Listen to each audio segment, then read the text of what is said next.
All right. Coming at you with the conclusion of my WIP Olympics. Here we got Mahogany. Hi, pretty girl. I know. Why am I talking to no one? She's all warm because she's been sitting out in the sun. And Ginger's around here too.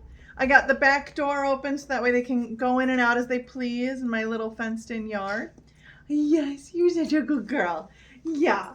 Yeah, it is hard to get up on this couch. You're right, but we're going to do it anyway. Okay.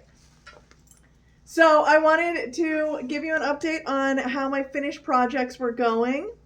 During the Olympics, my goal was to get down some of the WIPs that I had. And I just looked at Ravelry and I finished 4 things during the Olympics, which was very exciting. Some of which I'm going to need my hands back in a second. Yeah, oh, I know, the kisses. But Mahogany will, she'll sit on me in a second. Yeah, this is very nice. Oh, so sweet. Just to explain the new background,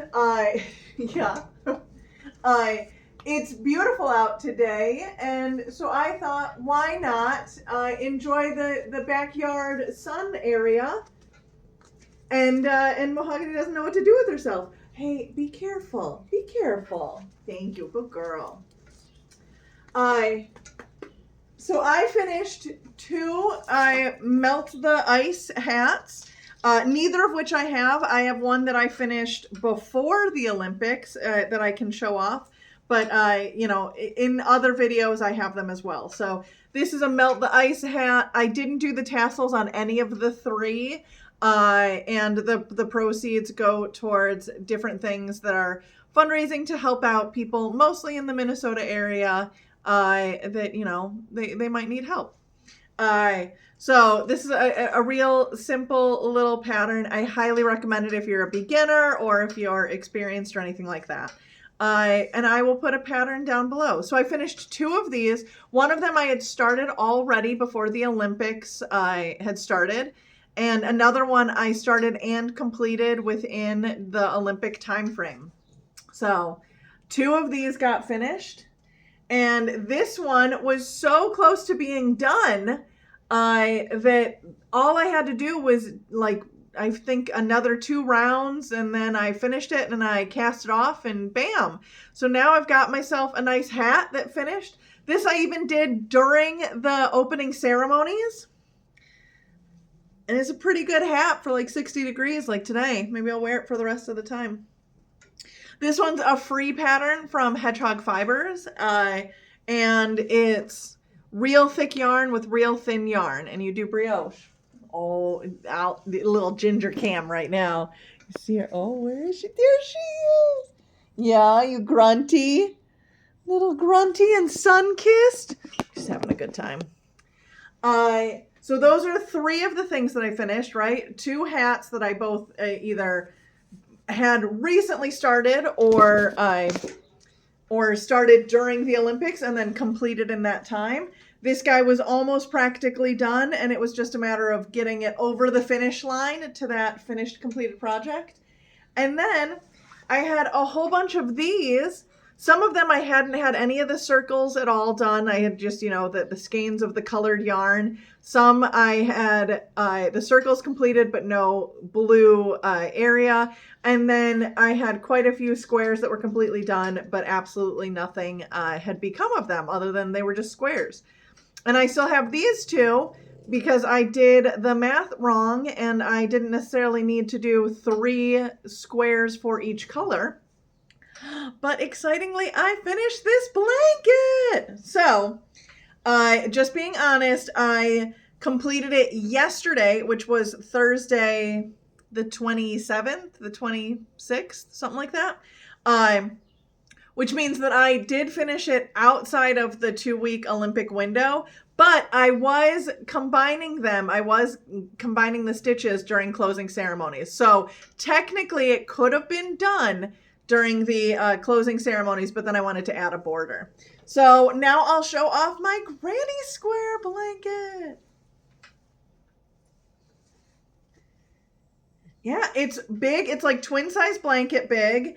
And like I said, during the closing ceremonies, I had finished all of the squares and I was just stitching them together. It actually took a little bit longer than I thought to stitch them together. And I mean, let me know in the comments if I'm crazy, but the way that I stitched them together is I did like long rows first. And then that meant that I had these weird, like, they were only stitched together at like 2 points for each square. So you could like stick your whole arm through like gaps. And then I did the rows across, like combining like that. So again, this is my first time doing a granny square blanket. And it's my first time, you know, like then combining granny squares into a project. So maybe that wasn't the way I was supposed to do it. I don't know. Let me know in the comments. But I did this single crochet. So this is the wrong side and it sticks out. And then the right side is just kind of that, which I like. And there was a section that I had finished already. There was, I think, like 8 of them. 2, 4, 6, 8. Yeah. So there was 8 that were combined already. And just for nostalgic reasons, I wanted those to stand out and be like, oh, I wanted like at first glance you to just see the blanket and not really notice any difference. But I did reverse the way that I combined them. So this is actually the right side of the blanket, and yet that border around those 8, I did the opposite. So I did that it sticks out.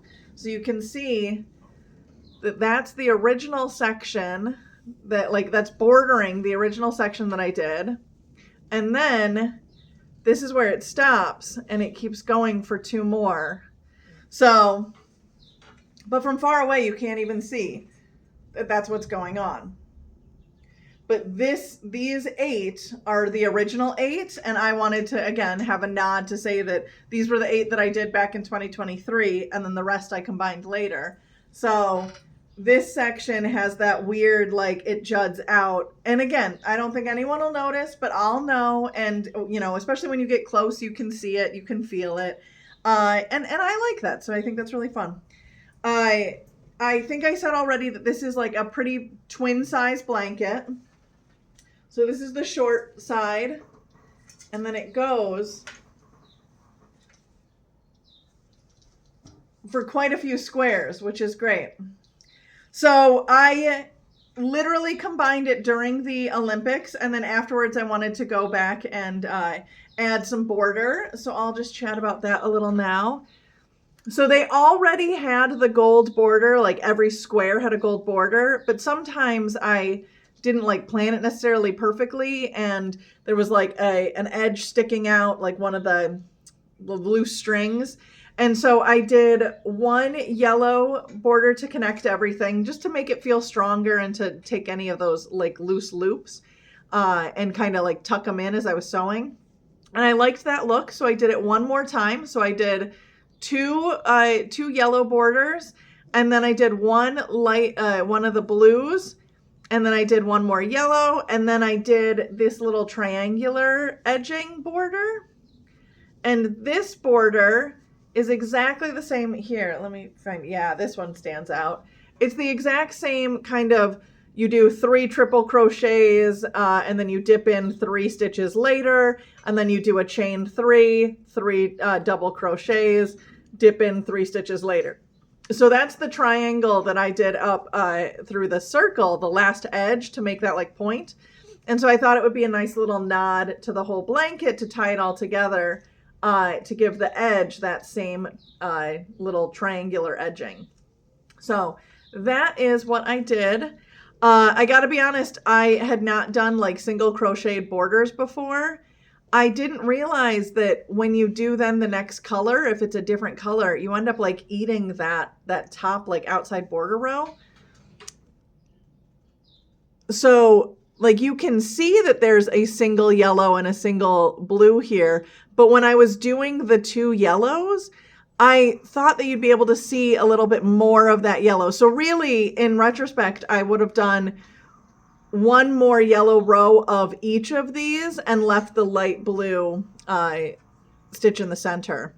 But I wasn't willing to make like a swatch to see what I liked or what I didn't like. I just wanted to keep going and get it done. And I'm really excited that I got it done, because now it's officially done. So the yarn that I used was like a sample pack from some company, and it was just 24 random yarns that I decided to turn into an advent. I think it was something like Japanese that started with a K. I can't recall. So all the circles in the center are a little bit different than the outside yarn. They're all the same brand within each other, but they're different than the blue and the yellow. The blue and the yellow. Oh, I left it upstairs. That's Merino DK, but I can't remember which company it is. And I doubt it's even Merino. Maybe it's some other M word instead. I'll have to look on my Ravelry. But the one reason I bring it up is because it is genuinely like rustic. And because crochet makes like a stiffer textile, like a stiffer fabric, it does mean that this is like a pretty rigid blanket. It doesn't have the drape that some of my like knit blankets do, which means that it'll be super warm and I'm excited about it. It's just different than what I've done before. Most of the time when I crochet blankets, they're like baby blankets. So they're made out of that like plastic material, the poly something. Anyway, the like Burnette blanket and everything like that. So the fabric itself ends up being thick just because it's chunky yarn.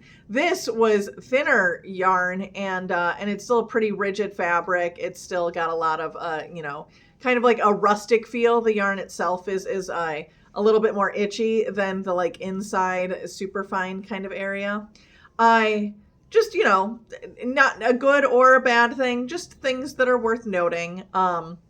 I do think that it's already gotten softer over time, that like the blue making the square, because I've been using that's gotten softer. So I think it's going to get softer. I also know that everything is totally machine washable, which is great because as you saw, Mahogany liked coming up and getting everything all cuddly. Yeah. And Ginger just looked at me because I said Mahogany. So I love a good machine washable blanket, so that way the dogs can use it too, and then I can throw it in the wash. Again, I am allergic, so I don't necessarily want things that dogs can't use and that I can't wash, So I'm really excited. I have yet to weave in the ends in the back, so this is the wrong side. You might see some dangly bits. Oh, there's one. Here we go. See, like that guy? But that's okay with me because to me it's still a finished object, even though there's some still some ends to weave in. Yeah, this section for sure. I don't know if you can see them. Yep, lots of strings on that side. But the other side looks gorgeous. I think it's fabulous. I really like this. I gotta say, at my knit group at the library, a bunch of people were talking about how, projects where you do a knit as you go, or I'm sorry, combine as you go crochet squares is the thing that they really like. And I know that the literal reason that I, did this was a project that I hadn't finished for 3 years. Yeah, so maybe this is me being hypocritical, but I loved combining the squares. I thought it was really like soothing. I liked putting them all out. I laid all the squares out and kind of placed where they were going to go on my kitchen table. I think that's why it ended up being twin sized. It could have been other shapes, but the thing that I had, I didn't want to put on the floor because the dogs were pitter pattering everywhere. So I put it on the kitchen table. And then I like looked above and stood in a chair and was like, yeah, I like this, made a last few minute tweaks. And then I combined everything. And I really liked combining things and like carrying one row with me to be like, this is the, this one's next, then this, then this, then this. And then you went to the next row. Again, I'd love to hear if the way that I combined things was non-traditional. I wouldn't even say wrong because it worked out.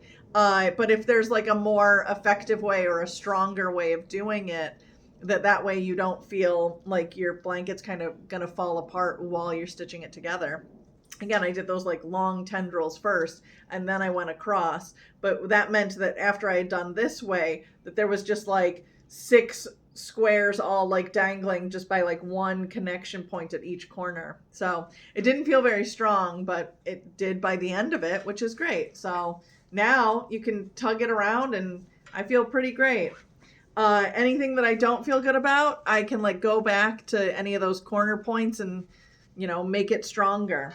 But I think I've already looked it over and it looks pretty good. So very exciting that I got finished with this finally.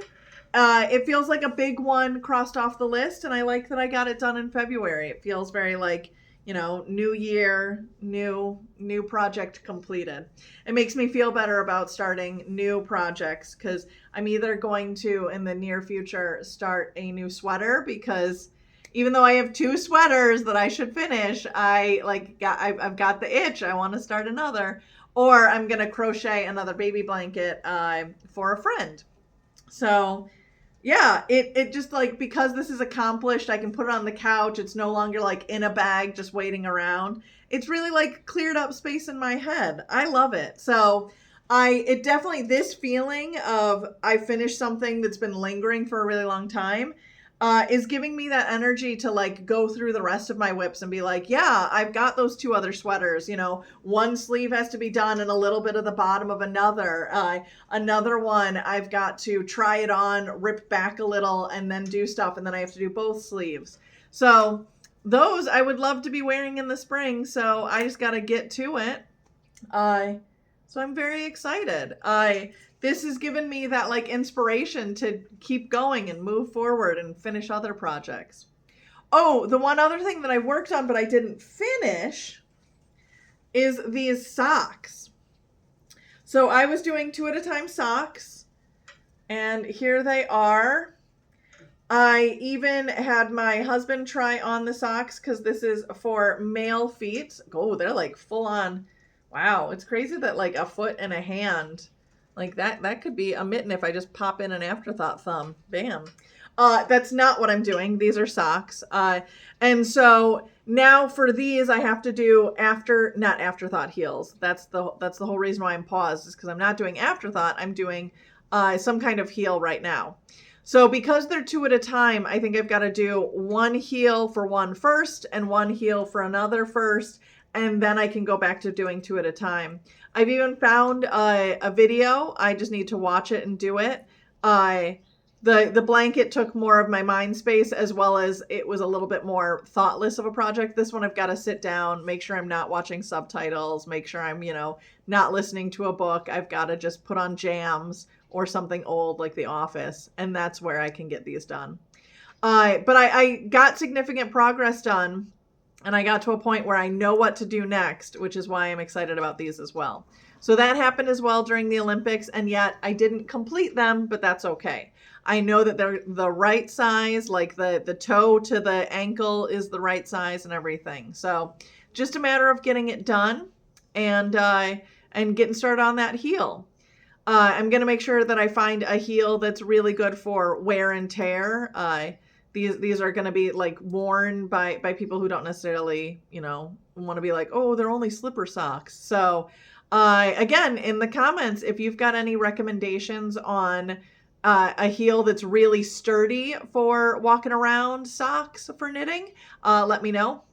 It would also be lovely if it could be done at like 2 at the time, but I don't know if that exists. So these are lovely. I'm enjoying the process there, and I definitely think they'll be done so that I can give them a gift in the summer or in next Christmas. So that's the other thing that I've done, but again, it's not completed.